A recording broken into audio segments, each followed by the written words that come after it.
എവിടെയാണോ സാധ്യതയില്ലാത്തത്, എവിടെയാണോ വിടുതലിന് സാധ്യതയില്ലാത്ത മണ്ഡലം, അവിടെയാണ് ദൈവത്തിന്റെ വാഗ്ദത്തങ്ങൾ നിറവേറുന്നത്. വാഗ്ദത്തമുള്ളവൻ ജയിലിൽ ഉറങ്ങും, വാഗ്ദത്തമുള്ളവൻ വാളിന്റെ മുന്നിൽ ഉറങ്ങും, വാഗ്ദത്തമുള്ളവൻ ഏത് പെരുമഴയത്തും ഉറങ്ങും, വാഗ്ദത്തമുള്ളവൻ ഏത് പ്രതിസന്ധിയിലും ഉറങ്ങും. കാരണം അവൻ അറിയാം, ഒരുവൻ പറഞ്ഞിട്ടുണ്ട്, ഇല്ലാത്ത ഇടത്ത് ചിലതുണ്ടാകും, ഇല്ലാത്ത ഇടത്ത് ചിലതുണ്ടാകും, ഇല്ലാത്ത ഇടത്ത് ചില നിന്നെ ഒതുക്കാൻ കഴിയത്തില്ല. ഒരു ശക്തിക്കും, ഒരു വെല്ലുവിളിക്കും, ഒരു മന്ത്രവാദത്തിനും, ഒരു ആഭിചാര ശക്തിക്കും, ഒരു വെല്ലുവിളിക്കും സ്തോത്രം ചെയ്ത് ആരാധിക്കുന്ന നിന്നെ തകർക്കാൻ കഴിയത്തില്ല. നമ്പർ 1, വാഗ്ദത്തമുള്ളവൻ ഏത് പ്രതിസന്ധിയിലും ഉറങ്ങും. വാഗ്ദത്തമുള്ളവൻ. നമ്പർ 2, പൊട്ടക്കണക്കിലും പൊട്ടിച്ചിരിക്കും. നമ്പർ 3, വാഗ്ദത്തമുള്ളവൻ ഏത് കല്ലറയും തകർത്ത് പുറത്ത് വരും.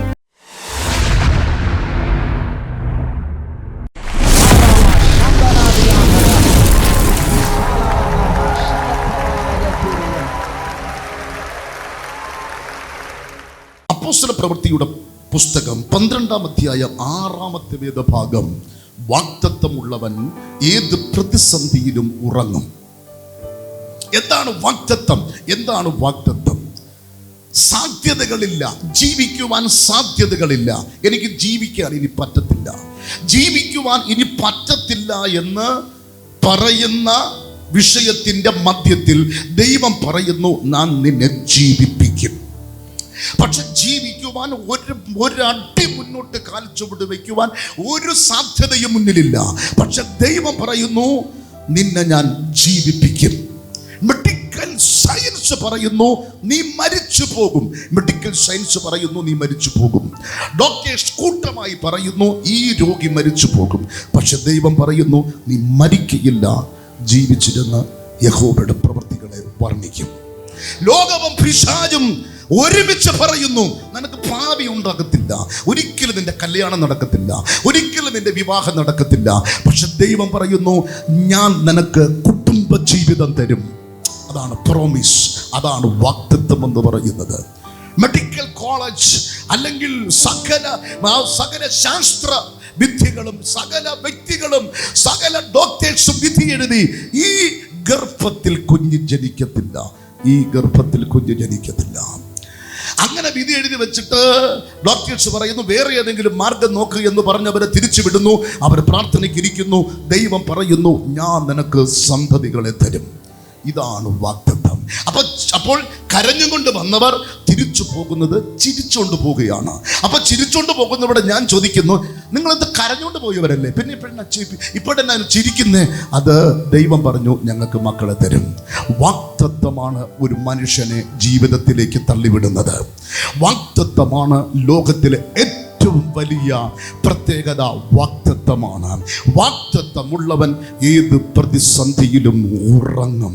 വാഗ്ദത്തം ചെയ്യാൻ കഴിയുന്ന ഒരേ ഒരു ദൈവം, അത് ജീസസ് ക്രൈസ്റ്റ് ആണ്. കരങ്ങൾ ഉയർത്തി സ്തോത്രം ചെയ്യാം. ജീവിതത്തിന്റെ നടുവിൽ എല്ലാ വഴിയും അടഞ്ഞ് തകർന്ന് ഉടഞ്ഞ് തരിപ്പണമായി ജീവിതത്തിൽ പ്രതീക്ഷയില്ലാതെ മൂടി കെട്ടിയ കാർമേഘ പട്ടലം പോലെ ജീവിതത്തിൽ തകർന്നു കിടന്ന ഒരു കൂട്ടം ജീവിത തലങ്ങളിൽ നിന്ന് ഒരു തലമുറ ഇന്നും പുഞ്ചിരിയോടുകൂടെ എഴുന്നേറ്റ് നിന്ന് ദൈവത്തെ ആരാധിക്കുന്നവന്റെ കാരണം വാഗ്ദത്തം ചെയ്തത് മനുഷ്യനല്ല, വാഗ്ദത്തം ചെയ്തത് ആഴിയും ഊഴിയും അണ്ടകടാഹങ്ങളെയും ഉണ്ടാക്കിയ സർവശക്തനായ ദൈവമാണ്. ഭാര്യയെയും കുട്ടിച്ചുകൊണ്ട് ഇറങ്ങിത്തിരിക്കുന്ന അബ്രഹാമിനോട് അപ്പൻ ചോദിച്ചു, മോനെ എവിടേക്ക് പോകുക? അപ്പോൾ അവൻ പറയുന്നൊരു വാക്കാണ്, കാണിപ്പാനിരിക്കുന്ന ദേശത്തേക്ക്. അപ്പോൾ വീണ്ടും തേരൊക്കെ ചോദിച്ചു. അപ്പൻ ചോദിച്ചു, മോനെ ഈ സാറായി കൊണ്ട് നീ എങ്ങോട്ടാ പോകുന്നത്? കാണിപ്പാനിരിക്കുന്ന ദേശത്തേക്ക്. ആര് പറഞ്ഞു? ദൈവം പറഞ്ഞു. ഹല്ലേലൂയ. ഈ ലോകം തരുന്ന പ്രോമിസുകൾ ഒന്നും അവർക്ക് പൂർത്തീകരിക്കാൻ കഴിയത്തില്ല. ഒരു ഗവൺമെന്റിനും പൂർത്തീകരിക്കാൻ കഴിയത്തില്ല, ഒരു മനുഷ്യനും പൂർത്തീകരിക്കാൻ കഴിയത്തില്ല. പക്ഷെ ദൈവം നിനക്കൊരു വാഗ്ദത്തം തന്നാൽ അത് പൂർത്തീകരിച്ചിട്ട് നീ മരിക്കത്തുള്ളൂ. വിശ്വസിക്കുന്നവർക്കായി ഞാൻ ദൈവത്തെ സ്തുതിക്കുന്നു. വാഗ്ദത്തമുള്ളവൻ ഏത് പ്രതിസന്ധിയിലും ഉറങ്ങും. അപ്പോസ്തല പ്രവൃത്തിയുടെ പുസ്തകം അതിന്റെ 12-ാം അധ്യായം നമ്മൾ വായിക്കുമ്പോൾ പടയാളികളുടെ നടുവിൽ കിടന്ന് പത്രോസ് ഉറങ്ങുകയാണ്. എന്ത് വിചിത്രമായൊരു സംഭവം. ക്രിസ്തീയ ജീവിതം ഒരു വിചിത്രം തന്നെയാണ്.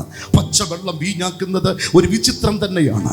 5 അപ്പം കൊടുത്ത് 2 മീനും കൊടുത്താൽ 10,000 പോഷിപ്പിച്ചിട്ട് 12 കൊട്ട തിരിച്ച് നൽകുന്നത് അതൊരു സൂപ്പർ നാച്ചുറൽ മിറക്കിൾ തന്നെയാണ്. യേശുവിൻ്റെ നാമത്തിൽ എൻ്റെ ജീവിതം ഒരു അത്ഭുതം തന്നെയാണ്. 0 പോലും ഇല്ലാതിരുന്ന സ്ഥാനത്ത് നിന്ന് ഇതുവരെ കൊണ്ടുവന്നത് അത്ഭുതം തന്നെയാണ്. എൻ്റെ യേശുവിൻ്റെ ഒരു പ്രത്യേകതയാണ്, അവൻ അത്ഭുതങ്ങളുടെ ദൈവമാണ്. യേശുവിനെ ഒരുവൻ അറിഞ്ഞാൽ അവൻ ദരിദ്രനായി തീരത്തില്ല. അവൻ ദരിദ്രനായി തീരത്തില്ല. അവൻ ദരിദ്രനായി തീരത്തില്ല. കാരണം അവനെ വിളിച്ചത് ധനവും മാനവും പുരാതന സമ്പത്തുമുള്ള ദൈവമാണ്. മാത്രമല്ല അവൻ്റെ കലപ്പിലെ മാവ് കുറയത്തില്ല, അവൻ്റെ ഭരണിയിലെ എണ്ണ കുറയത്തില്ല, അവൻ പട്ടിണി കിടക്കുകയില്ല. അതിൻ്റെ കാരണം നീ ആരാധിക്കുന്നത് ഒരു ദരിദ്രനെയല്ല, നീ ആരാധിക്കുന്നത് ശപിക്കപ്പെട്ടവനെയല്ല, നീ ആരാധിക്കുന്നത് കല്ലറയിൽ ഉറങ്ങുന്നവനെയല്ല, നീ ആരാധിക്കുന്നത് ജീവനുള്ളവനെ.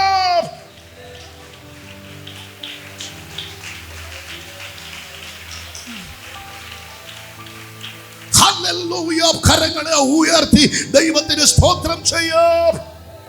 പത്രോസ് ഉറങ്ങുമ്പോൾ നാളത്തെ സൂര്യൻ ഉദിക്കുന്ന സമയത്ത് പത്രോസിന്റെ തല ഹെരോദാവ് വെട്ടാൻ പോകുകയാണ്. നാളത്തെ ഞായറാഴ്ചത്തെ കറിക്ക് വേണ്ടി കാളയെ കൊണ്ടുവന്ന് ശനിയാഴ്ച ലോഡിറക്കി കെട്ടി നിർത്തിയിരിക്കുന്നത് പോലെയാ ഇവിടെ പത്രോസിന് ഹെരോദാവിൻ്റെ ജയിലിൻ്റെ അറയിൽ പടയാളികളുടെ മുന്നിൽ, പടയാളികളുടെ നടുവിൽ ഇവൻ രക്ഷപ്പെട്ടു പോകാതിരിക്കാൻ വേണ്ടി ഇവനെ പടയാളികളുടെ ഇടയിൽ ആ കൽത്തുറങ്കിൽ, ആ ജയിലിൻ്റെ അറയിൽ, ഇരുട്ടിൻ്റെ അറയിൽ, ആ തണുപ്പ് കൊണ്ട് നിറഞ്ഞിരിക്കുന്ന ആ അന്തരീക്ഷത്തിൻ്റെ മടിവിൽ ഒരു കട്ടിന് പോലും ഇല്ലാതെ കിടക്കാൻ കഴിയാതെ, ഒരു പാപോലും ഇല്ലാതെ കൊതുകടി കൊണ്ട് ഇരിക്കുന്ന പത്രോസ് നാളത്തെ പ്രഭാതമാകുമ്പോൾ യാക്കോബിനെ കൊന്നതുപോലെ പത്രോസിനെ ഈ കഴുത്തിനെ അറുത്ത് കൊല്ലുവാൻ വേണ്ടി രാജാവ് വിധി കൽപ്പിച്ച് പ്രഖ്യാപിച്ചിരിക്കുന്ന അന്ന് രാത്രിയിൽ ഉറക്കമില്ലാത്തവനായി. കാരണം നാളെയല്ലേ മരിക്കുന്നത്, നാളെ പത്രോസിന്റെ കഴുത്ത് ഛേദിക്കപ്പെടാൻ പോകുന്നു. യാക്കോബിനെ കഴുത്ത് ഛേദിച്ചതുപോലെ പത്രോസിന്റെ കഴുത്ത് ഛേദിക്കാൻ പോകുന്നു. ഇനി എണ്ണപ്പെട്ട മണിക്കൂറുകൾ. ഞാൻ പത്രോസിനെ നമ്മൾ ഒരുമിച്ച് നോക്കുമ്പോൾ പത്രോസ് വേവലാതിപ്പെടുകയല്ല, പത്രോസിന്റെ കയ്യും കാലും വിറക്കുകയല്ല ചെയ്യുന്നത്, പത്രോസ് കൂർക്കം വലിച്ചു കിടന്നുറങ്ങുകയാണ്. നമുക്ക് ചോദിക്കാൻ, പത്രോസ്, പീറ്റർ, എന്താ താങ്കൾ കിടന്നുറങ്ങുന്നത്? പത്രോസ് പറയും, എനിക്ക് ഉറക്കം നല്ലതുപോലെ വരുന്നു. അപ്പൊ നമുക്ക് ചോദിക്കാം, നാളെ നിന്റെ കഴുത്ത് കണ്ടിക്കുകയല്ലേ? ആര് പറഞ്ഞു എന്റെ കഴുത്ത് കണ്ടിക്കുമെന്ന്? ഹെരോദാവോ പറഞ്ഞത്? ഹെരോദാവാണോ പറഞ്ഞത് എന്റെ കഴുത്ത് കണ്ടിക്കണമെന്ന്? പക്ഷെ എന്നോട് വേറൊരാൾ പറഞ്ഞല്ലോ, നീ മനുഷ്യനെ പിടിക്കുന്നവനാകുമെന്ന്. വേറൊരാൾ എന്നോട് പറഞ്ഞല്ലോ, സഭയുടെ താക്കോൽ വാഗ്ദത്തം നിന്റെ മേലുണ്ടെങ്കിൽ, അരുളപ്പാടുകൾ നിന്റെ മേലുണ്ടെങ്കിൽ, ദൈവത്തിന്റെ വാഗ്ദത്തം നിന്റെ മേൽ കിടക്കുന്നെങ്കിൽ നിന്റെ രോമത്തെ തൊടാൻ ഒരു ഇരുളിന്റെ ശക്തിക്കും കഴിയുകയില്ല, ഒരു പൈശാചിക മണ്ഡലത്തിനും കഴിയുകയില്ല, നിന്നെ ഒരുത്തനും ഒതുക്കാൻ കഴിയുകയില്ല, നിന്റെ ശുശ്രൂഷയെ ഒതുക്കാൻ കഴിയത്തില്ല. നിന്റെ മേൽ കിടക്കും അഭിഷേകം, നിന്റെ മേൽ കിടക്കുന്ന ദൈവകൃപ, നിന്റെ മേൽ കിടക്കും അനോയിന്റിംഗ്, നിന്റെ മേൽ കിടക്കുന്ന ആത്മസാന്നിധ്യം, നിന്റെ മേൽ കിടക്കുന്ന ദൈവകൃപ, അത് പൂർത്തീകരിക്കാത്തിടത്തോളം കാലം ഈ ലോകത്തിലെ ഒരു വമ്പൻ ശക്തിക്കും നിന്റെ രോമത്തെ തൊടാൻ കഴിയുകയില്ല. ഇല്ല ഇല്ല ഇല്ല ഇല്ല.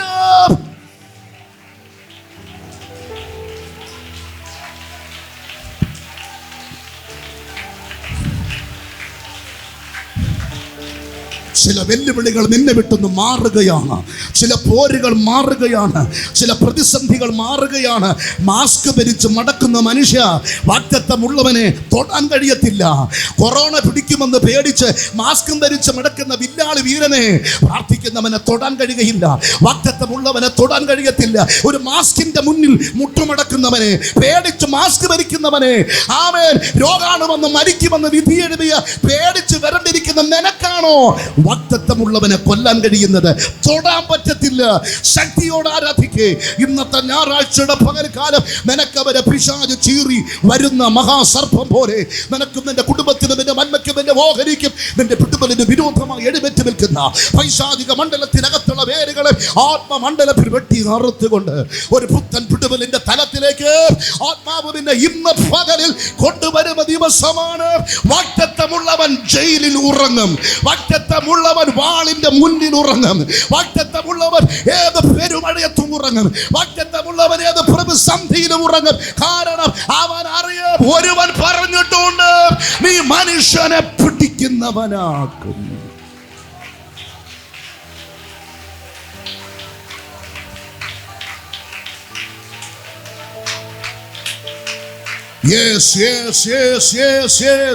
ഇന്ന് പകൽക്കാലം ഇവനകത്ത് വാഗ്ദത്തം ഏറ്റെടുത്തവർ, വാഗ്ദത്തങ്ങളുള്ളവർ ദൈവത്തെ സ്തുതിച്ച് ആരാധിച്ച്, നിന്റെ വാഗ്ദത്തവും ഇന്നത്തെ സാഹചര്യവും തമ്മിൽ യാതൊരു ബന്ധവും കാണുകയില്ല.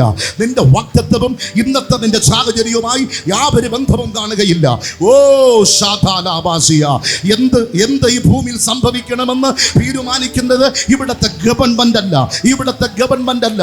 ഉരുൾ പൊട്ടിയപ്പോൾ ഇവിടത്തെ ആൾക്കാർ ചോദിച്ചു, ഇവിടത്തെ സർക്കാർ എവിടെ പോയി? ഇവിടത്തെ ശാസ്ത്രജ്ഞർ എവിടെ പോയി? ഇവിടത്തെ കാലാവസ്ഥ നിരീക്ഷകർ എവിടെ പോയി? ഭൂകമ്പം വരുമെന്ന് അവർ അറിഞ്ഞില്ലേ? ഉരുൾപൊട്ടൽ വരുമെന്ന് അറിഞ്ഞില്ലേ? എങ്ങോട്ടെങ്കിലും ഏതൊക്കെ വഴിയിലൊക്കെ ഉരുൾപൊട്ടുമെന്നൊന്നും എവർക്കറിയത്തില്ല. അത് പറ്റത്തില്ലെന്ന്. ഈ ലോകത്തെ നിയന്ത്രിക്കുന്ന ഒരു നിയന്ത്രണ ശക്തിയുണ്ട്, ഈ ലോകത്തെ നിയന്ത്രിക്കുന്ന ഒരു നിയന്ത്രണ ശക്തിയുണ്ട്. അതാണ് ജീസസ് ക്രൈസ്റ്റ്, അതാണ് യേശു ക്രിസ്തു. നിന്റെ ഭാവിയെ നിയന്ത്രിക്കുന്നത്, നിന്റെ ജീവിതത്തെ നിയന്ത്രിക്കുന്നത്, നിന്റെ കുടുംബത്തെ നിയന്ത്രിക്കുന്നത് ഇവിടത്തെ മന്ത്രവാദിയും ശകുനവാദിയും ഇവിടത്തെ ബുദ്ധിമാന്മാരുമല്ല. നിന്റെ ഭാവിയെ നിയന്ത്രിക്കുന്നത്, നിന്റെ ഭാവിയെ നിയന്ത്രിക്കുന്നത് നിന്റെ അമ്മയുടെ ഗർഭപാത്രത്തിൽ വെച്ച് നിന്നെ ഉരുവാക്കിയവനാണ്.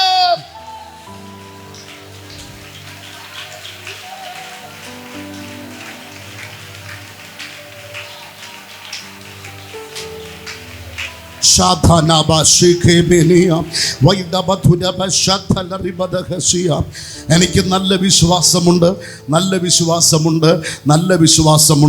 വാഗ്ദത്തങ്ങൾ ഇനിയും ഒരുപാട് നിറവേറാൻ കിടക്കുകയാണ്. വാഗ്ദത്തങ്ങൾ ഒരുപാട് നിറവേറാൻ കിടക്കുകയാണ്. കോവിഡ് വന്നപ്പോൾ നീ ചാകാത്തതിൻ്റെ കാരണം കോവിഡ് നിന്നെ അടിച്ചുകൊണ്ട് പോകാൻ, നിന്റെ പ്രാണനെ കൊണ്ടുപോകാൻ പേടിയായതുകൊണ്ടൊന്നുമല്ല.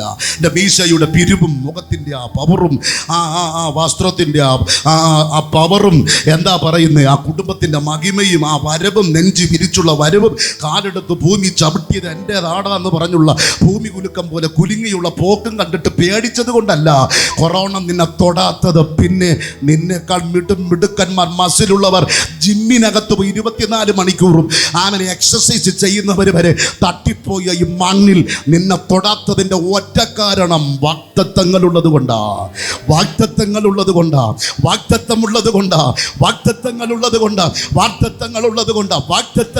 നിന്റെ തലമേൽ കിടക്കുന്നത് കൊണ്ട് നിന്നെ ശത്രുവിന് തൊടാൻ കഴിയാത്തത്. രോഗശക്തിക്കും രോഗബന്ധനത്തിനും ഇരുളിന്റെ ശക്തികൾക്കും അവന്റെ വെല്ലുവിളികൾക്കും അവന്റെ പോരുകൾക്കും നിന്നെ തൊടാൻ കഴിയാത്തതിന്റെ കാരണം നിന്റെ തലമുറയുടെ മേലും നിന്റെ മേലും വാഗ്ദത്തങ്ങൾ കിടക്കുന്നത് കൊണ്ടാണ്. ഓ റബശാന്തന റബൗഡിമിസിയാന്തനെ ഉടബദുമനസിയാന്തനെ അർധനറിമസിയാന്തനെ വൈദബദുദബിബരഗസിയാം. യേശുവിന്റെ നാമത്തിൽ ജയം. വാഗ്ദത്തത്തിന്റെ ഒരു പ്രത്യേകത എന്ന് പറയുന്നത് ഒരു സാധ്യതയും ഇല്ലാതെ കിടക്കുന്ന സ്ഥാനത്താണ് വാഗ്ദത്തങ്ങൾ ഇറങ്ങി വരുന്നത്. ഒന്നുകൂടി പറയാം, സാധ്യതകളൊന്നുമില്ല.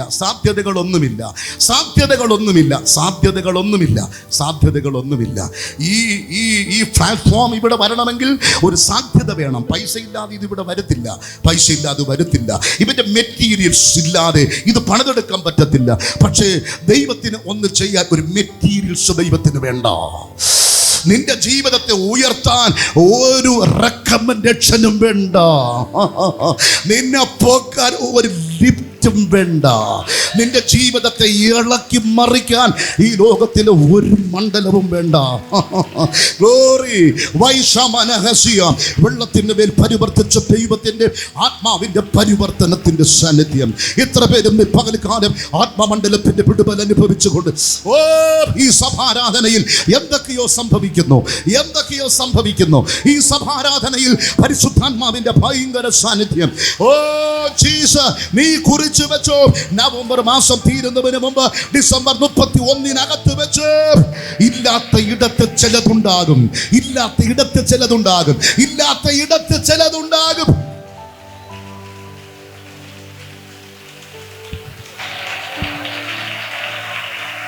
വാഗ്ദത്തങ്ങൾ നിറവേറണമെങ്കിൽ സാധ്യതകൾ ഇല്ലാതാകണം. സാധ്യതകൾ എവിടെയാണോ ഇല്ലാതാകുന്നത് അവിടെയാണ് വാഗ്ദത്തം നിറവേറുന്നത്. സാധ്യതകൾ ഇല്ലാതിരിക്കുന്ന സ്ഥാനത്താണ് വാഗ്ദത്തം നിറവേറുന്നത്. സാധ്യതകളില്ല.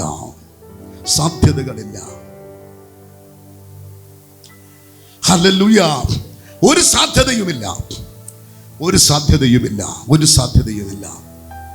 ആ സാധ്യതയില്ലാത്ത തലത്തിൽ നീ എത്തിച്ചേരുമ്പോഴാണ് വാഗ്ദത്തം മുളയ്ക്കാൻ തുടങ്ങുന്നത്. കരങ്ങൾ ഉയർത്തി സ്തോത്രം ചെയ്താൽ ഹല്ലേലൂയ. 75-ാമത്തെ വയസ്സിൽ അബ്രഹാമിനോട് പറയുന്നു, ഞാൻ നിനക്ക് മക്കളെ തരും. അപ്പോൾ ഒരു കുഞ്ഞുണ്ടാകാനുള്ള എല്ലാ സാധ്യതയും ആ ബോഡിയിൽ, ആ ശരീരത്തിലുണ്ട്. പ്രത്യേകിച്ച് സാറായി നല്ല യൗവനത്തോടെ നിൽക്കുന്ന സമയമാണ്. പക്ഷേ 25 വർഷം ആ വാഗ്ദത്തം നിറവേറാൻ കാത്തിരുന്നു. കാരണം ഗർഭപാത്രം അഴുകണം, ഗർഭപാത്രം നിർജീവമാകണം. ദൂരെ ശ്രദ്ധിക്കണം, ഗർഭപാത്രം നിർജീവമാകണം. വാഗ്ദത്തം ചെയ്യുന്ന സമയത്ത് ഗർഭപാത്രം നിർജീവമായിരുന്നില്ല. വാഗ്ദത്തം ചെയ്യുന്ന സമയത്ത് മക്കളില്ല എന്നുള്ള ഒറ്റ സർട്ടിഫിക്കറ്റ് മാത്രമേ ഉള്ളൂ. മക്കളില്ല, ഇവർക്ക് 2 പേർക്ക് മക്കൾ ഉണ്ടാകത്തില്ല. പക്ഷെ വേണമെങ്കിൽ ഇവർക്ക് മക്കൾ ഉണ്ടാകാം. കാരണം അവർ യൗവനക്കാരാണ്. പ്രത്യേകിച്ച് അന്നത്തെ കാലത്ത് അവർ പുഷ്ടിയുള്ളവരാണ്. സാറായി നല്ല സൗന്ദര്യമുള്ള സ്ത്രീയാണ്. അങ്ങനെയൊക്കെ അന്തരീക്ഷങ്ങൾ വെച്ച് നോക്കുമ്പോൾ മക്കൾ ഉണ്ടാകാനുള്ള എല്ലാ സാഹചര്യങ്ങളും ഉണ്ട്. പക്ഷേ മുന്നോട്ട് പോയി 75, 80, 85, 90, 95, 98, 99 അടുക്കുമ്പോൾ സാധ്യതകൾ കംപ്ലീറ്റ് പോയി. സാധ്യതകൾ നിറവേറുന്നത് നിന്നെ സഹായിക്കും എന്ന് പറഞ്ഞ വ്യക്തി കൈ മലർത്തുമ്പോഴാണ്. നിന്നെ പിടിച്ചു കയറ്റാമെന്ന് പറഞ്ഞില്ലേ, അവൻ തട്ടി എറിയുമ്പോഴാ ദൈവത്തിന്റെ കൈ അങ്ങോട്ട് ഇറങ്ങുന്നത്. നിന്നെ സഹായിക്കാന്ന് പറഞ്ഞു വരില്ലേ, അവരൊക്കെ ബ്ലോക്ക് ചെയ്യുമ്പോഴാണ് ദൈവത്തിന്റെ കൈ അങ്ങോട്ട് വിശ്വസിക്കുന്നവരെ ഓർത്ത് എവിടെയാണോ സാധ്യതയില്ലാത്തത്, എവിടെയാണോ വിടുതലിന് സാധ്യതയില്ലാത്ത മണ്ഡലം, അവിടെയാണ് ദൈവത്തിന്റെ വാഗ്ദത്തങ്ങൾ നിറവേറുന്നത്. Oh, Ramashantana Rakonio. Yes. Hallelujah. സാധ്യതയില്ലാത്തിടത്താണ് വാഗ്ദത്തം നിറവേറുന്നത്. സാധ്യതയുണ്ടെങ്കിൽ വാഗ്ദത്തം നിറവേറത്തില്ല. വാഗ്ദത്തങ്ങൾ അവിടെ തന്നെ നിൽക്കും, ചലിക്കത്തില്ല. വാഗ്ദത്തങ്ങൾ നിറവേറുന്നത് സാധ്യതകൾ നഷ്ടപ്പെടുമ്പോഴെന്ന് പറഞ്ഞൊരു വാഗ്ദത്തം നിറവേറാൻ പറ്റത്തില്ല. അങ്ങനെ വരുമ്പോഴാണ് ദൈവത്തിന്റെ കൈ സാധ്യതയിലേക്ക് ഇറങ്ങുന്നത്. ഗർഭപാത്രം നിർജീവമായി. ബൈബിൾ പറയുന്നത് നിർജീവമായി. ഒരു കുഞ്ഞിന് ഗർഭപാത്രത്തിൽ ജനിപ്പിക്കുവാനുള്ള എല്ലാ കഴിവും ശക്തിയും ബലവും ആ യൂട്രസിൽ നഷ്ടപ്പെട്ടു. അബ്രഹാമിനും അതുപോലെ ശരീരഘടന കംപ്ലീറ്റ് തകർക്കപ്പെട്ടു. അങ്ങനെ തകർക്കപ്പെട്ടു നിർജീവമായി എന്ന് ആരെങ്കിലും പറഞ്ഞിട്ടുണ്ടെങ്കിൽ നീ കുറിച്ചു വെച്ചോ, വാഗ്ദത്തം വെളിപ്പെടാൻ പോവുകയാണ്. ഹല്ലേലൂയ. എല്ലാ വഴിയും അടഞ്ഞെന്ന് ആരെങ്കിലും പറഞ്ഞെങ്കിൽ ഓർത്തോ, സമയമായി. രക്ഷപ്പെടുന്നില്ലെന്ന് ആരെങ്കിലും പറയുന്നെങ്കിൽ കുറിച്ചു വെച്ചോ, സമയമായി. ഓ, നീ നശിച്ചോണ്ടേ പോകത്തുള്ളടി എന്ന് ആരെങ്കിലും പറഞ്ഞിട്ടുണ്ടെങ്കിൽ സമയമായി.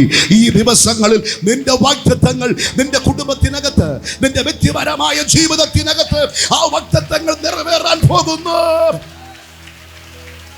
ആമേൻ. ഹല്ലേലൂയ. ലാസർ മരിച്ചു. 1-ാം ദിവസം കാത്തിരുന്നു, യേശു വന്നില്ല. 2-ാം ദിവസം ആമേൻ മറിയയും മാർത്തയും കാത്തിരുന്നു, വന്നില്ല. 3-ാം ദിവസവും വന്നില്ല.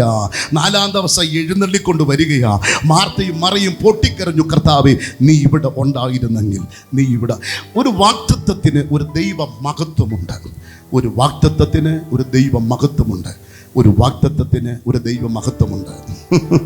ഒരു വാഗ്ദത്തം നിറവേറുമ്പോൾ അതിന് ഒരു മഹത്വം, ഒരു ഗ്ലോറി ഉണ്ട്. കരങ്ങൾ ഉയർത്തി സ്തോത്രം ചെയ്തേ. ഹല്ലേലൂയ. നല്ല മിടുമിടുക്കനായ ഒരുവനെ രാജാവായി ഉയർത്തിയാൽ അതിന് ഒരു മഹത്വവുമില്ല. കാട്ടിക്കിടക്കുന്ന ഒരുവനെ വീട്ടിൽ വരുത്തി അഭിഷേക തൈലം കൊണ്ട് അവരുടെ തലയിലോട്ട് ഒഴിച്ച് അവനെ രാജാവാക്കുമ്പോഴാണ് മഹത്വം. ഹല്ലേലൂയ. കോടികൾ നിനക്കൊണ്ട് നീ ഒരു വീട് വെച്ചതുകൊണ്ടൊന്നും ഒരു അർത്ഥവുമില്ല. മീൻസിന്റെ പണം കൊണ്ട് നീ വെച്ചു. പക്ഷേ പൈസ ഇല്ലാത്തവൻ ഒരു വീട് വെച്ചാൽ അവൻ പറയും യഹോവ തന്നത്, ഇത് ദൈവം തന്നത്. അതാ ദാവീദ് പറഞ്ഞത്, യഹോവ എനിക്ക് ചെയ്ത ഉപകാരങ്ങൾക്ക് ഞാൻ എന്ത് പകരം ചെയ്യും? രക്ഷയുടെ പാനപാത്രം എടുത്ത് യഹോവയുടെ നാമം ഞാൻ ദൈവത്തെ സ്തുതിക്കും. കരങ്ങൾ ഉയർത്തി സ്തോത്രം ചെയ്ത്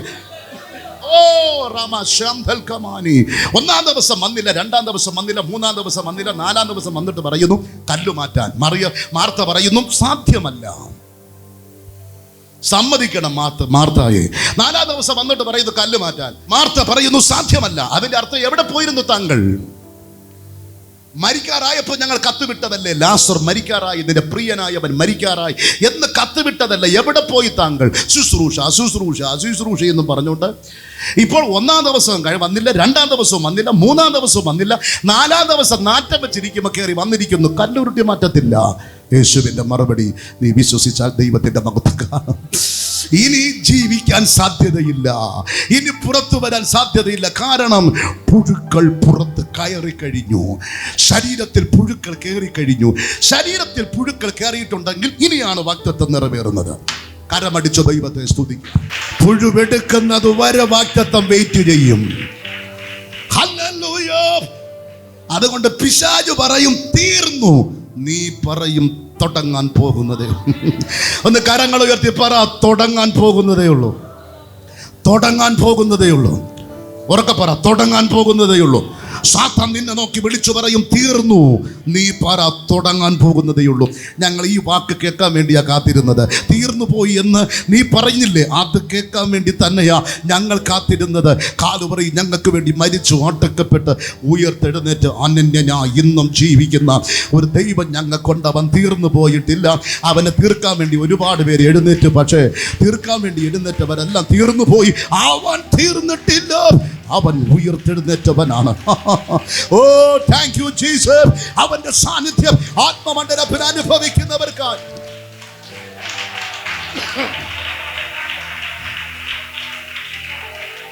രണ്ടാമതായി വാഗ്ദത്തമുള്ളവൻ, ഒന്ന് അവൻ ഉറങ്ങും. ഏത് പ്രതിസന്ധിയിലും വാഗ്ദത്തമുള്ളവൻ ഉറങ്ങും. ഹല്ലേലൂയ. ഈ ലോകത്തിലെ ഏറ്റവും വലിയ ഭാഗ്യവാൻ ഉറങ്ങുന്നവനാണ്. സഭയ്ക്കകത്തിരുന്ന് ഉറങ്ങുന്ന കാര്യമല്ല. ആമേൻ. വീട്ടിൽ ചെന്നിരുന്നാൽ ആമേൻ ഫുഡൊക്കെ കഴിച്ച് പ്രാർത്ഥനയൊക്കെ കഴിഞ്ഞിട്ട് കിടന്നുറങ്ങാൻ നേരത്ത് അങ്ങോട്ടും ഇങ്ങോട്ടും തിരിഞ്ഞു കിടക്കുന്നവനല്ല, പിന്നെ ചെന്ന് കിടന്ന ഉടനെ ഉറങ്ങുന്നവൻ. Praise God. എൻ്റെ ജീവിതത്തിൽ എവിടെ ചെന്നിരുന്നാലും ഞാൻ ഉറങ്ങും. ഇപ്പം ഉറങ്ങാത്തൊരു കാര്യം ഇവിടെ നിൽക്കുന്നുണ്ടോ? നന്ദിയോടെ സ്തോത്രം. ആമേൻ. അന്നും ഇന്നും ദൈവം വരദാനം പോലെ തന്നിട്ടുണ്ട് ഉറക്കം. സുഖമായിട്ട് ഉറങ്ങും. ബോംബെ ചെന്ന് ഒരിക്കലും ഉറങ്ങിക്കൊണ്ടിരിക്കുമ്പോൾ അവിടുത്തെ സെറ്റിയിലേക്ക് ചെന്ന് ഇരുന്നപ്പോൾ തന്നെ ഞാൻ അങ്ങനെ അകത്ത് പോയി, സെറ്റിക്കകത്ത് പോയി. അവിടെ ഇരുന്ന് സുഖമായിട്ട് ഞാൻ അങ്ങ് ഉറങ്ങിക്കൊണ്ടിരിക്കുമ്പോൾ അവിടുത്തെ ആൾ പാസ്റ്റർ ജി ഉറങ്ങുന്നു പറഞ്ഞുകൊണ്ട് അയാൾ അവിടെ കിടന്ന് ബഹളം കാണിച്ചു. ഹിന്ദി അറിയാത്ത ഞാൻ ആകപ്പാട് വരുന്നുണ്ട്. ഞാൻ കരുതി ആളെ ഭൂതം വല്ലത് ഇളകുകയാണെന്ന്. അവസാനം എന്നെ കൊണ്ടിരുത്തിയ പുള്ളി വേറെ സൈറ്റോട്ട് പോയി. ഞാൻ പുള്ളി വിളിച്ചു, ഇവിടുത്തെ ഞാൻ ഇവിടെ കിടന്ന് വിളിയും ബഹളവും ഒക്കെ കാണിക്കുന്നു. എന്തൊക്കെയാണെന്ന് ഒരു പിടിയില്ല. അവൻ ഫോൺ കൊടുത്തു പറഞ്ഞു, പാസ്റ്റർ ജി ഉറങ്ങുന്നു, എനിക്ക് വെഞ്ചാമര കട്ടിലുണ്ട്, എനിക്ക് ഉറക്കമില്ല, പാസ്റ്റർ ജി ഇരുന്നുറങ്ങുന്നു. ആമേൻ. ഒരു മനുഷ്യന്റെ ജീവിതത്തിൽ ഏറ്റവും വലിയ ഭാഗ്യവാൻ പണമുള്ളവനല്ല, പിന്നെ ഉറങ്ങുന്നവനാണ്. ഉറങ്ങുന്നവന് 3 കാര്യങ്ങളുണ്ടായിരിക്കും. 1 സന്തോഷമുണ്ടായിരിക്കും, 2 സമാധാനമുണ്ടായിരിക്കും, 3 സ്വസ്ഥതയുണ്ടായിരിക്കും. ഇത് 3 ഒരുവന്റെ ജീവിതത്തിൽ വരുമ്പോൾ അവൻ ഉറങ്ങും. അവനുള്ള പുണ്യത്തെ ഒന്നും വേണ്ട, തറ പോലും വേണ്ട. അവൻ നിന്നുറങ്ങും, അവൻ ഇരുന്നുറങ്ങും, അവിടെ എവിടെ കിടന്നാലും ഉറങ്ങും. മഴ പെയ്താലും അവിടെ കിടന്ന് ഉറങ്ങും. അവനൊരു പ്രശ്നമില്ല. കാരണം ഉറക്കമാണ് മനുഷ്യന്റെ ജീവിതത്തിൽ ഏറ്റവും വലിയ ഭാഗ്യം. സ്തോത്രം ചെയ്താട്ടെ. ആരെങ്കിലും രാത്രി ഉറങ്ങാത്തവരുണ്ടെങ്കിൽ ഇന്ന് പകൽ എന്നെ കണ്ടിട്ട് വേണം പോകാൻ. അവർക്ക് വേണ്ടി പ്രാർത്ഥിക്കും. പിന്നെ ഞാൻ പറഞ്ഞിട്ടേ നീ ഉണരും. അതുപോലെ ആ ഉറക്കത്തിൻ്റെ കെട്ടടിക്ക് അങ്ങനെ സംഭവിച്ചിട്ടുണ്ട്. ഉറങ്ങാത്ത പുള്ളികൾക്ക് വേണ്ടി പ്രാർത്ഥിച്ചിട്ട് പറഞ്ഞിട്ടുണ്ട്, ഇനി ഞാൻ ഉണർത്തി നിങ്ങൾ ഇനി എന്നെ വിളിക്കണം ഈ പുള്ളി ഉണരണമെങ്കിൽ. അങ്ങനെ ഉറക്കമില്ലാത്ത പുള്ളി, ഉറക്കഗുളി കഴിച്ചിട്ട് ഉറങ്ങാത്ത പുള്ളി ഉറങ്ങി, പ്രാർത്ഥിച്ചു ഉറങ്ങി. അവസാനം രാവിലെ എഴുന്നേൽക്കാതെ വന്നപ്പോൾ അവർക്ക് പേടിയായി. അവർ എന്നെ വിളിച്ചു. ഞാൻ പിന്നെ കാതിലോട്ട് വെച്ചു കൊടുക്കാൻ പറഞ്ഞു. അങ്ങനെ കാതിൽ യേശുവിൻ്റെ നാമത്തിൽ ഉണര് എന്ന് പറഞ്ഞാണ് ഉണർന്നിട്ടുള്ളത്. ഈ യാഗപീഠത്തിൽ ഞാൻ ഉള്ള കാര്യം പറയാം, എൻ്റെ യേശു നിനക്ക് ഉറക്കം തരുന്ന ദൈവമാണ്. ഹല്ലേലൂയ. അതുകൊണ്ട് ഏത് പ്രതിസന്ധിയുടെ മധ്യത്തിൽ വാഗ്ദത്തമുള്ളവൻ ഉറങ്ങും. വാഗ്ദത്തത്തെ പൊളിച്ചാൽ അതിനകത്ത് കിട്ടുന്ന സത്താണ് ജീസസ് ക്രൈസ്റ്റ്. കരങ്ങൾ ഉയർത്തി സ്തോത്രം ചെയ്യാം. വാഗ്ദത്തത്തിനകത്തിരിക്കുന്നത് യേശുവാ. വാഗ്ദത്തത്തിനകത്തിരിക്കുന്ന യേശുവാ. യേശു ഉള്ളവൻ ഏത് പ്രതിസന്ധിയിലും ഉറങ്ങും. രണ്ടാമത്തേത്, സമയം മുന്നോട്ട് പോയി എന്ന് എനിക്കറിയാം. ഉൽപ്പത്തി പുസ്തകം 37:29, വാഗ്ദത്തമുള്ളവൻ ഏത് പൊട്ടക്കിണറിലും പൊട്ടിച്ചിരിക്കും. ഇന്നത്തെ ദൂത നിന്റെ തലയിലോട്ടൊന്ന് കൈവച്ച് പറയേണ്ട പ്രവചനങ്ങളായത്. വാഗ്ദത്തമുള്ളവൻ ഏത് പ്രതിസന്ധിയിലും പൊട്ടിച്ചിരിക്കും. SLC തോറ്റ വ്യക്തി വാഗ്ദത്തമുണ്ടെങ്കിൽ പൊട്ടിച്ചിരിക്കും. കാരണം അടുത്ത പ്രാവശ്യം ഞാൻ ജയിക്കും. പരാജയം ആർക്കും വരാം, പരാജയം ആർക്കും വരാം. പരാജയമില്ലാത്ത ആരെങ്കിലും ഈ ഭൂമിയിലുണ്ടോ? പരാജയപ്പെടുന്നവൻ അവൻ പിന്നത്തേവൻ അവൻ ജയാളിയായി തീരും. കാരണം അവനറിയാം ഇന്നത്തെ പരാജയം നാളത്തെ എൻ്റെ വിജയമാണ്. കരങ്ങൾ ഉയർത്തി സ്തോത്രം ചെയ്യാം. തീർന്നു, പൊട്ട കിണറ്റിനകത്ത് അവനെ ഇട്ടു. പക്ഷേ താഴോട്ട് നോക്കിയപ്പോൾ അവൻ പൊട്ടിച്ചിരിക്കുന്നു. അവിടെ എഴുതിയിട്ടുണ്ട്, രൂപേൻ വന്ന് നോക്കുമ്പോൾ ആ പൊട്ടക്കുഴിയിൽ അവൻ ഇല്ല. കാരണം അവൻ വാഗ്ദത്തത്തിലേക്ക് കയറി കഴിഞ്ഞു. വിശ്വസിക്കുന്നവർ സ്തോത്രം ചെയ്തേ. ഇട്ടവന്മാർ കുഴിയിലിട്ടപ്പോൾ, ഇട്ടവന്മാർ പൊട്ടക്കുഴിയിലേക്ക് ജോസഫിനെ ഇട്ടപ്പോൾ അവര് കരുതി ഇതോടെ അവന്റെ കച്ചവടം തീർന്നു. പക്ഷേ കച്ചവടം അവിടെ തുടങ്ങുകയായിരുന്നു. പൊട്ടക്കിണറ്റിൽ കിടന്ന് പൊട്ടിച്ചിരിക്കുന്ന ജോസഫിനോട് ചോദിക്കാം, എന്തിനാ നീ പൊട്ടിച്ചിരിക്കുന്നത്? ദൈവം എന്നോട് പറഞ്ഞിട്ടുണ്ടോ ഞാൻ രാജാവാകുമെന്ന്? രാജാവായിട്ടേ ഞാൻ മരിക്കത്തുള്ളൂ, അല്ലാതെ ഞാൻ മരിക്കത്തില്ല. ഇത് പറഞ്ഞുകൊണ്ട് നിൽക്കുമ്പോൾ രൂപേൻ വരുന്നു. രൂപേൻ വന്നപ്പോൾ ജോസഫിനെ കാണാനില്ല. ജോസഫ് എവിടെ പോയി? ജോസഫ് എവിടെ പോയി എന്ന് രൂപേനോട് ഞാൻ പറയാം. അവൻ പട്ടു സിംഹാസനത്തിലേക്ക് യാത്ര തിരിച്ചു. നീ കുറിച്ചു വെച്ചോ, ഇന്നത്തെ ആശീർവാദം കഴിഞ്ഞ് നീ കയറുന്നത് പൊട്ടക്കിണറ്റിൽ നിന്ന് കയറുകയാണ്. നിന്റെ കഷ്ടതയിൽ നിന്നും നിന്റെ ശോധനയിൽ നിന്നും നീ അനുഭവിക്കുന്ന ഇന്നത്തെ നിന്ദയിൽ നിന്നും ഒരടി മുന്നോട്ട് വിശ്വസിക്കുന്നവരെ ഓർത്ത് അടുത്ത ലെവലിലേക്ക്, അടുത്ത തലത്തിലേക്ക്. Yes yes hallelujah. ഓ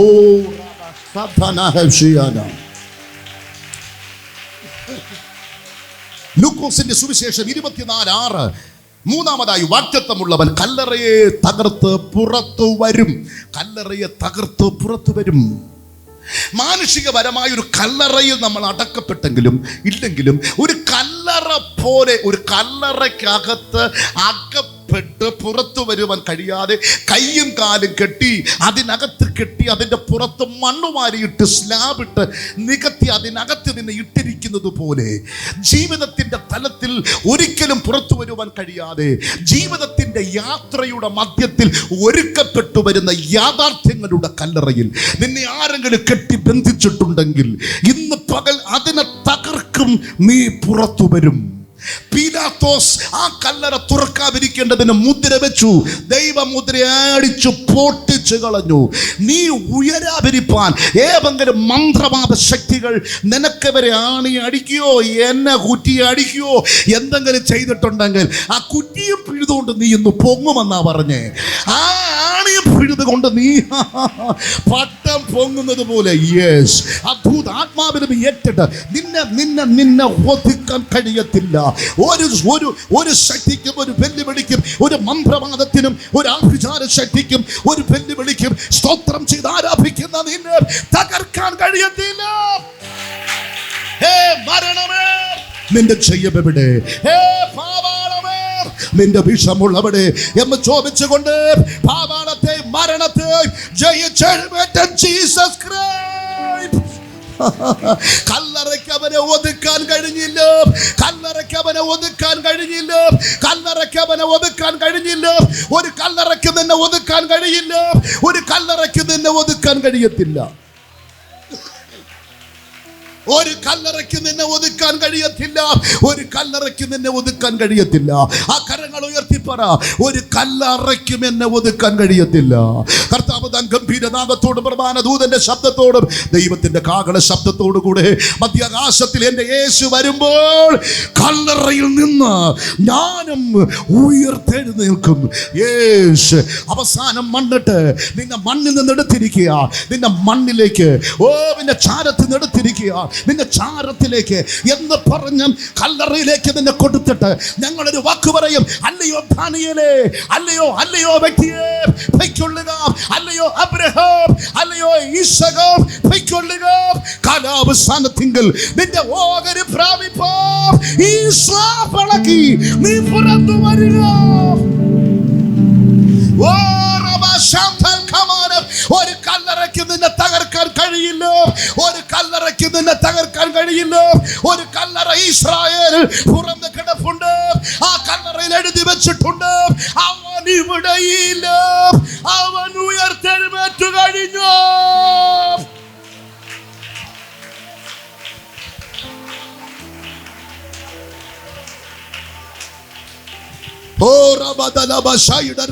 എത്ര പേര് ദൈവത്തെ സ്തുതിക്കുന്നു, എത്ര പേര് ദൈവത്തെ സ്തുതിക്കുന്നു.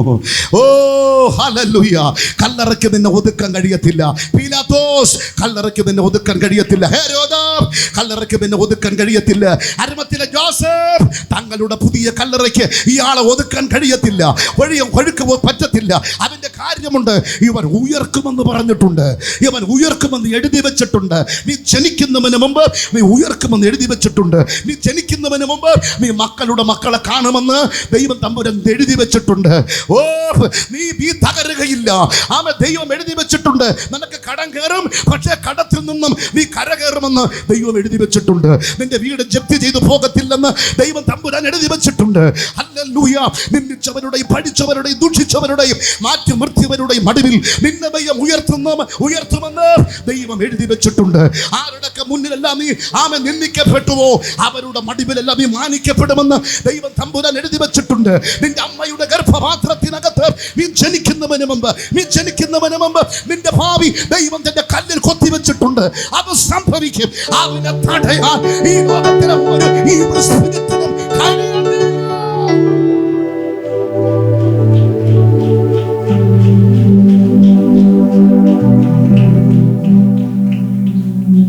ഹല്ലേലൂയ.